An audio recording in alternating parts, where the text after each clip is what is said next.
Malaysia first time. First time. ভাই Malaysia second time. আপনি second time, আমরা তো ফার্স্ট টাইম।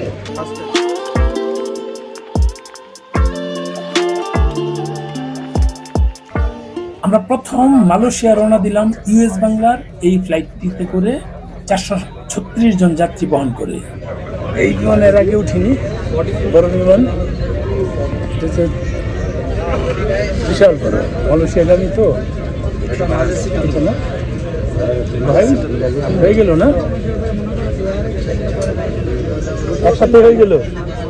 আজকে যে বিমানে যাচ্ছি সেটা হচ্ছে ইউএস বাংলা, ঢাকা থেকে মালয়েশিয়া, মানে বড় এয়ারবাস যেটাকে বলি বড় বিমান। প্রতি সারিতে আছে 3-3-3 মানে 9 জন। আমরা যেগুলোতে যেতাম সেগুলো হচ্ছে 6 জন করে, 3-3-6 না, আর এটাতে হচ্ছে 9 জন। অনেকেই জানতে চায় কিভাবে বাংলাদেশ থেকে মালয়েশিয়ায় ঘুরতে যাওয়া যায়, অর্থাৎ বাংলাদেশ থেকে মালয়েশিয়া যাওয়ার উপায় কি। প্রথমে আমি বলে নেই, এখানকার প্রথমে যাওয়ার অপশনই হচ্ছে আপনাকে ভিসা প্রক্রিয়ার কাজটি সম্পন্ন করতে হবে। অর্থাৎ মালয়েশিয়া ঘুরতে যাওয়ার প্রথম শর্ত হচ্ছে ভিজিট বা ট্যুরিস্ট ভিসা নিশ্চিত করা। আমাদের যাত্রা অবশেষে শুরু হলো। বিমানে আমরা উঠে বসেছি, এখান থেকে 3 ঘন্টা 45 মিনিট। 3 ঘন্টা 45 মিনিট লাগবে। 35 না 45? 35 বা 45 যাই হোক, এই সময়টা লাগবে আমাদের মালয়েশিয়া পৌঁছাতে। 3.5 ঘন্টা, 4 ঘন্টা, আধা ঘন্টা লেট হয়েছে, এখনো ছাড়েনি, ছাড়বে আশা করছি। মালয়েশিয়ার ভিসার মেয়াদ বর্তমানে 6 মাস দিচ্ছে, তবে একবার গেলে আপনি সর্বোচ্চ 1 মাস একটানা থাকতে পারবেন।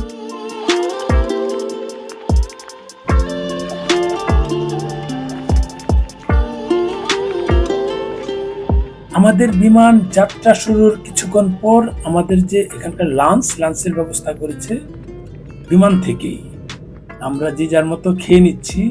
আর এখানে যারা যাচ্ছে বেশিরভাগই কিন্তু প্রবাসী শ্রমিক, তাদের সঙ্গে কথা বললাম। মালয়েশিয়া আপনার এলাকা থেকে আপনি একাই না? অনেকেই আছে। অনেকেই। আপনার দেশের বাড়ি কোথায়? নাটোর। নারায়ণগঞ্জ কোথায়? 2,500।